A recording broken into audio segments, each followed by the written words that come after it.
হ্যাঁ গা, মহারাজের উপর রাগ করে এই বুড়ো বয়সে তো খুব দোকান খুলে বসলে, তা সামলাতে পারবে তো? হঠাৎ করে হাসলে যে। তুমি কি ভাবলে আমি চিরকাল এই কাজটাই করে যাব? করবে না? পাগল নাকি? আমি শুধু একজনকে একটু শিক্ষা দেবার জন্য এত কিছু করছি। কাকে? সেটা তো এখন বলবো না, তবে সময় এলেই সব কিছু দেখতে পাবে। গোপাল দাদা, ও গোপাল দাদা! ওই যে কৈলাস এসে গেছে, দাঁড়াও আসছি।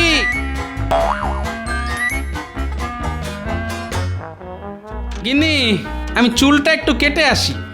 কি বললে? চুল কাটতে যাচ্ছ? আহা, মুখে নেই গোঁফ দাড়ি, মাথা ভর্তি টাকের হাঁড়ি, ঘাড়ের নিচে বাবদি চুল, নাড়ালে দোলে দুল দুল। সেটা আবার কাটতে যাচ্ছে। আহা, একটা শুভ কাজে যাবার সময় টাক নিয়ে টিপ্পনি কেটো না তো।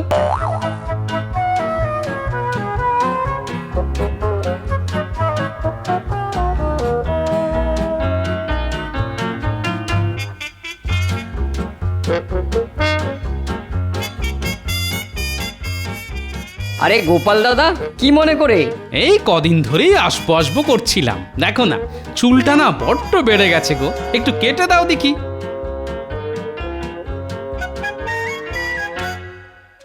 রাজসভায় আজ ছুটি পাওয়া গেছে, যাই টক করে চুলটা কেটে আর গোঁফটা ছেটে আসি। কৈলাস, আমার চুলটা একটু কেটে দে দেখি। এই তো গোপাল দাদার হয়ে গেছে, এবার আপনারটা ধরবো। বাহ, চমৎকার হয়েছে। সত্যি তোমার হাতের কি গুণ গো। বয়সটা যেন 10 বছর কমে গেল। তাহলে আসি ভাই।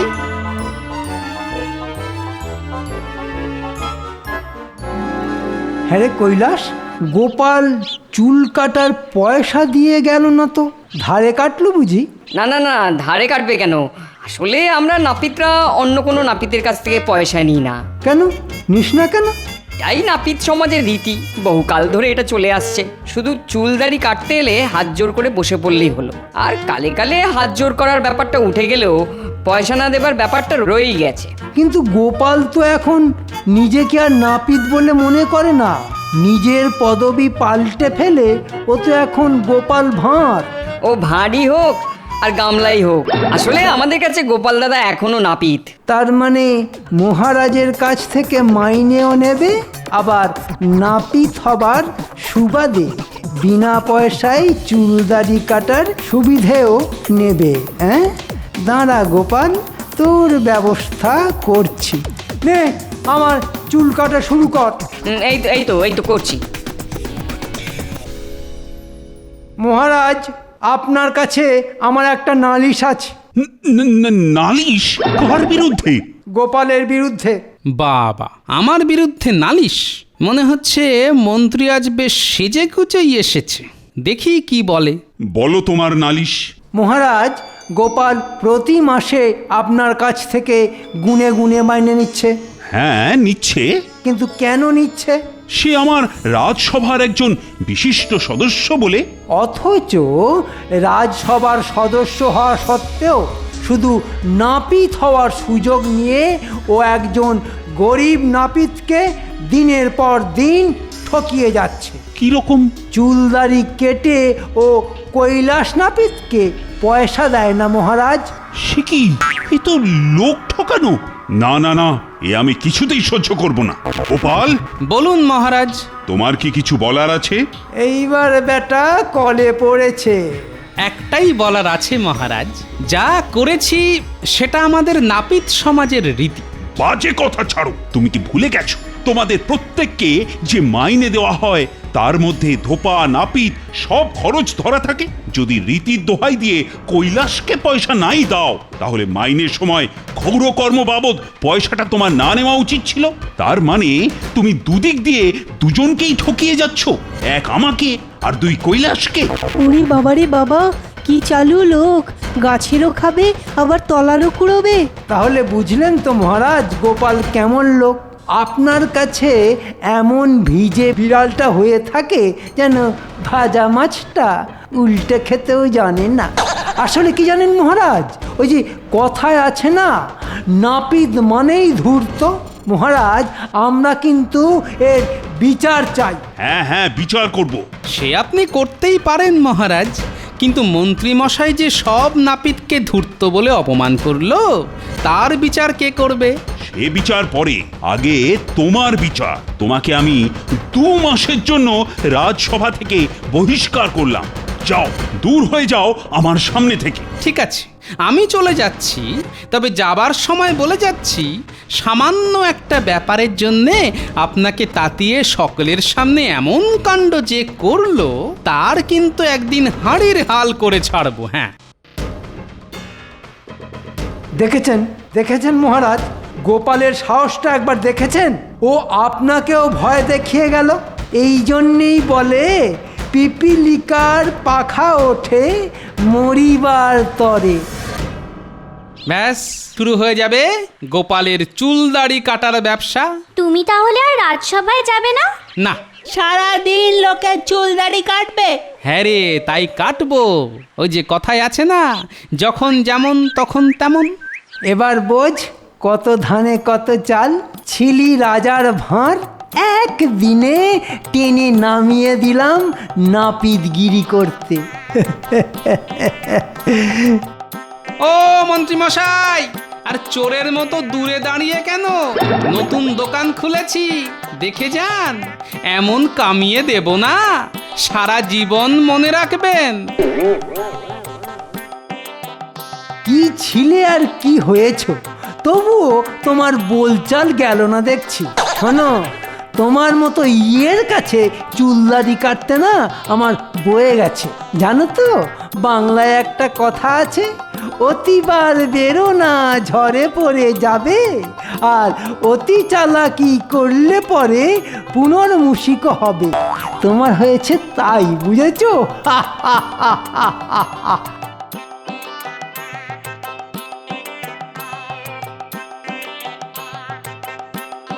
ঠিক আছে, কে কাকে ইঁদুর বানায় দেখা যাবে। তাহলে যা শুনেছিলাম তা সত্যি? শেষকালে তুমিও চুলদাড়ি কাটার দোকান খুলে বসলে? এতে ক্ষতি কি ভাই? জানো তো, কোনো কাজই ছোট নয়। তবু তুমি আমাদের থেকে আলাদা। তুমি গোপাল ভাঁড়, আমাদের এই কৃষ্ণনগরের গর্ব। আমি তোমাকে এই অবস্থায় দেখতে চাইনি গোপাল দাদা। আমাকে এই অবস্থায় দেখতে না চাইলে তো তোমাকে একটা কাজ করতে হবে ভাই। বলো কি কাজ?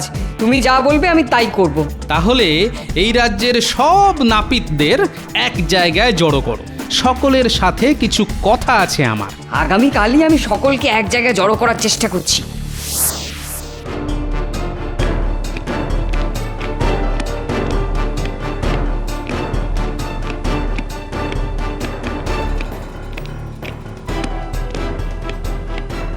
মহারাজ, শুনেছেন গোপাল একটা চুলদাড়ি কাটার দোকান খুলেছে?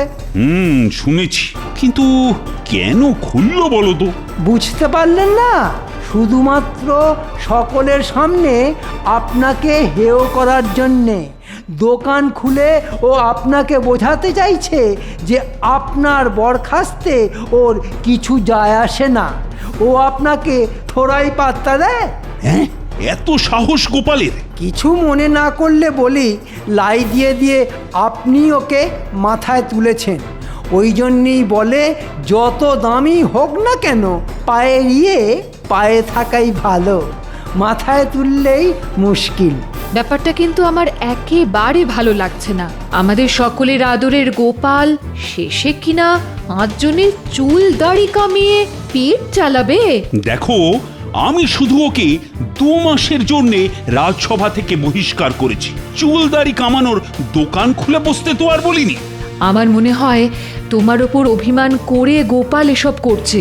শোনো, আমি বলি কি, গোপালকে কাছে ডেকে সবকিছু মিটমাট করে নাও। না না না, তোমার এই অনুরোধ আমি রাখতে পারছি না রানী। কেন রাখতে পারছো না? কেন? গোপাল অত্যন্ত অন্যায় করেছে। সে গাছেরও খেয়েছে, আবার তলারও কুড়িয়েছে। এমন হাজার অন্যায় তো আমাদের মন্ত্রী মশাইও 2 বেলা করে যায়।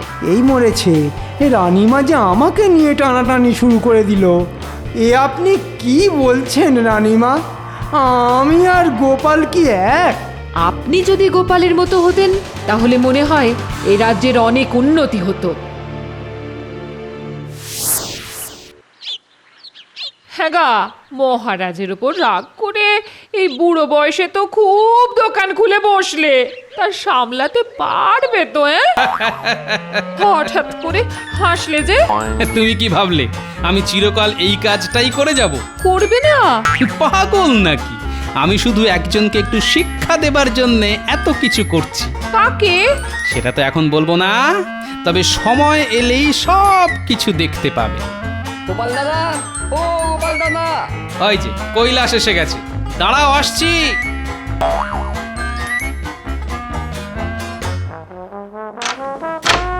বাবা, একদিনের মধ্যেই তো সারা কৃষ্ণনগরের সব নাপিতকে এখানে জড়ো করে ফেলেছো দেখছি। যেমন কথা তেমন কাজ। এখন বলো কি বলবে? বলবো বলবো, তবে একটু গোপনে বলতে হবে। এসো সকলে আমার কাছে এসো। সকলের সাথে চুপি চুপি কি কথা বলছে রে বাবা? কিপটে বুড়োর মাথায় নিশ্চয়ই কোনো মতলব আছে। কি জানি বাবা, কি যে আছে দূর। তাহলে বুঝলে তো তোমাদের সকলকে কি করতে হবে? হ্যাঁ হ্যাঁ, একেবারে জলের মতো বুঝে গেছি। তাহলে সকলেই আমার কথা মতো। কোনো চিন্তা করো না, যা বললে অক্ষরে অক্ষরে সেটাই হবে। কাল থেকে এই কৃষ্ণনগরের আর কোনো নাপিত থাক থাক, এই খোলা জায়গায় দাঁড়িয়ে এসব কথা আর বলতে হবে না। যা করার কাল থেকেই শুরু করে দাও। কি শুরু করতে বলছি রে? কি জানি বাবা, বুড়োর মতি গতি এত দিনেও বুঝতে পারলাম না দূর। দূর বাবা, এ তো আচ্ছা ফ্যাসাদ হলো। আজ 7 দিন হয়ে গেল খৌরকার আমার দাড়ি কামাতে এলো না। এদিকে এক মুখ দাড়ি গোঁফ নিয়ে আমি তো নাজেহাল। কি রক্ষী, আমার খৌরকারের সন্ধান পেলে? না মহারাজ, আপনার নাপিতকে কোথাও পেলাম না। আর শুধু আপনার নাপিত কেন, সমস্ত কৃষ্ণনগরে কোনো নাপিত নেই। সকলেই নাকি একসাথে তীর্থ করতে বেরিয়ে গেছে। হ্যাঁ, বলো কি গো, সারা কৃষ্ণনগরে একজনও নাপিত নেই? আচ্ছা আচ্ছা, ওরা কবে ফিরবে সেটা জেনে এসেছো তো? কবে ফিরবে সেটা কেউ বলতে পারলো না মহারাজ। তবে যতদূর শুনে এলাম তাতে মনে হয় অনেক দূর তীর্থ করতে গেছে। যেতে আসতে প্রায় মাসখানেক লাগবে। সর্বনাশ, মাসখানেক! এই ততদিনে তো আমার মুখ চুলদাড়ি জঙ্গলে ভরে যাবে। সেটা তো আমিও ভাবছি মহারাজ। এই দেখুন না, আমারও সারা মুখ কেমন দাড়ি গোঁফে ভর্তি। এদিকে আবার আগামী সপ্তাহে নবাব বাহাদুরের কৃষ্ণনগর পরিদর্শনে আসার কথা। তিনি যদি এসে আমাদের মুখ ভর্তি দাড়ি গোঁফ দেখেন তাহলে তো সেটা খুব লজ্জার ব্যাপার হবে। আমি একটা কথা বলবো? বলো বলো। বলছিলাম কি, আমাদের ওই গোপাল দাদা তো একটা চুল দাড়ি কাটার দোকান খুলে বসেছে, ওকে ডেকে আনলে হয় না? সেটা মন্দ বলনি, কিন্তু সে কি আসবে? কেন আসবে না মহারাজ? আমার মনে হয় আপনি একবার ডাকলেই ও আসবে। তাহলে দেখো বলে কয়ে তাকে ধরে আনতে পারো কিনা। দেখো আমার চুল কাটা আবার তোমার পছন্দ হলো কিনা। বাহ বাহ, খুব ভালো হয়েছে। এই জন্যই বলে ওই বুদ্ধিমান লোক যেটাই করে সেটাতেই সোনা ফলিয়ে দেয়। এসো ভাই, বসে পড়ো বসে পড়ো। গোপাল দাদা, আরে মহারাজের খাস রক্ষী যে, বলো কি ব্যাপার? চুল না দাড়ি কোনটা কাটবে? আমার জন্য আসেনি গো, মহারাজের দাড়ি কামাতে হবে। কেন, আমি ছাড়া কি এ রাজ্যে দাড়ি কামাবার কেউ নেই? না গোপাল দাদা, কেউ নেই। সকলেই নাকি একসঙ্গে তীর্থ করতে বেরিয়ে গেছে। কথাটা তাহলে ভালোই রটেছে। এখন বোঝো মহারাজ কৃষ্ণচন্দ্র, কত ধানে কত চাল। শোনো ভাই, মহারাজকে বলে দিও যে নিজের দোকান ছেড়ে আমি অন্য কোথাও চুল দাড়ি কাটতে যাই না। মহারাজের যদি চুল দাড়ি কাটার খুবই প্রয়োজন হয় তাহলে পায়ে হেঁটে আমার এই দোকানে আসতে হবে। হ্যাঁ, কি গোপাল এত বড় কথা বললো? হ্যাঁ মহারাজ, দাড়ি কামাতে হলে আপনাকে পায়ে হেঁটে তার দোকানে যেতে হবে। দেখেছেন মহারাজ, কত বড় নিয়ম খারাম ওই গোপাল। এতদিন আপনার খেলো, আপনার পড়লো, অথচ আজ সুযোগ বুঝে আপনাকে কেমন অবহেলা করছে। কিন্তু এই এক মুখ দাড়ি গোঁফ নিয়ে আপনি থাকবেন কি করে মহারাজ? এক গাদা দাড়ি গোঁফের জন্য আমার তো সারাক্ষণ গাল চুল করছে। তাহলে যাও, যেখান থেকে পারো খৌরকা ধরে নিয়ে এসো, না হলে কিন্তু আমি তোমায় ছাড়বো না।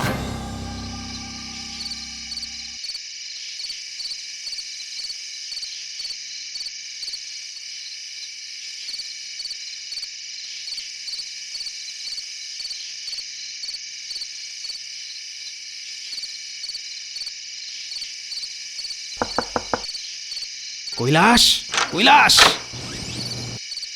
এই নাও আমার আজকের রোজগার 50 টাকা, নিজেদের মধ্যে ভাগ করে নিও। তোমার সারাদিনের খাটনির টাকা এভাবে রোজ আমাদের দিয়ে যাচ্ছ কেন গোপাল দাদা?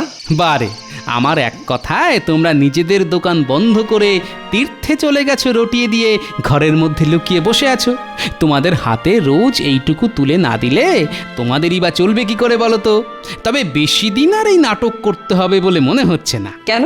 মুখ ভর্তি দাড়ি গোঁফের ধাক্কায় মহারাজ আর মন্ত্রী মনে হচ্ছে কাহিল হয়ে পড়েছে। আজ দাড়ি গোঁফ কাটার জন্যে আমার কাছে রক্ষী পাঠিয়েছিল। ডাকলেই যাবে না কিন্তু, গ্যাঁট হয়ে বসে থাকো, ওদের আসতে দাও তোমার দোকানে। সেই মতলবেই তো আছি, একবার আসতে দাও না আমার দোকানে, তারপর দেখাবো খেল। দূর দূর দূর, 15 দিনের না কামানো দাড়ি গোপ নিয়ে কি আর বেঁচে থাকা যায়? উফ, চুলকে চুলকে তো গালের চামড়া উঠে গেল। ইস, কি বিশ্রী দেখতে হয়ে গেছে আমায়। হায় হায় হায়।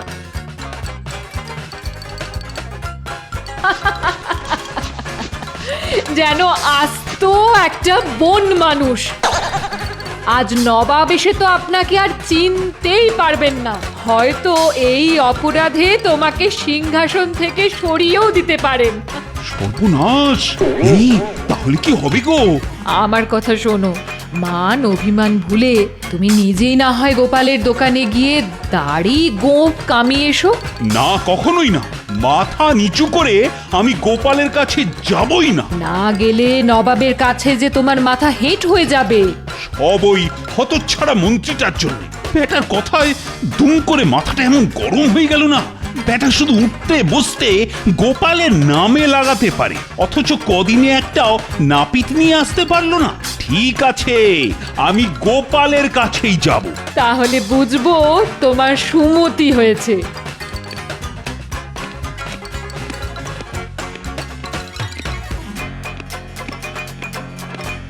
মহারাজ কি গোপালের কাছে যাচ্ছেন? হ্যাঁ, তাহলে আমিও যাব। ওই চুলদাড়ির জ্বালায় একেবারে এক শেষ হয়ে যাচ্ছি মহারাজ। চলো তাহলে।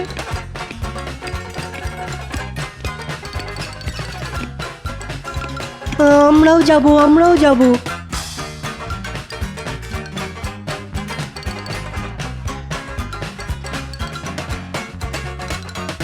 আমায় ফেলে রেখে যাবেন না মহারাজ। মাথার চুলে উকুন ধরে গেছে, না কামালে যে পাগল হয়ে যাব।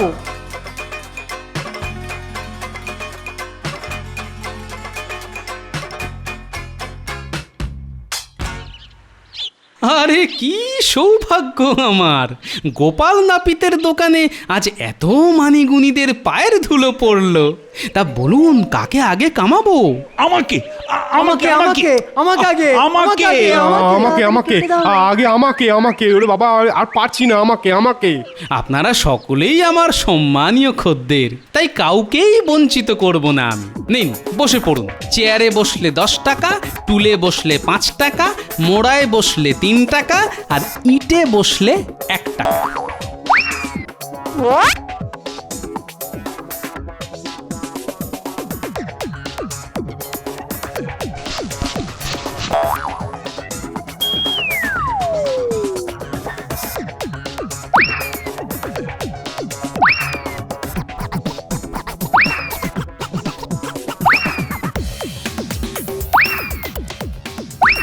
কি গোপাল, একগাল কামালে কেন? আগে মহারাজ, আগেই তো বলেছি আপনারা সকলেই আমার সম্মানীয় খদ্দের, তাই এক গাল কামিয়ে আমি সকলকেই সন্তুষ্ট রাখলাম। চিন্তা করবেন না, এক্ষুনি সকলের অপর গালটাও কামিয়ে দেব। কি হলো? এই রে, বড্ড বেগ এসে গেছে। চিন্তা করবেন না মহারাজ, আমি যাব আর আসবো।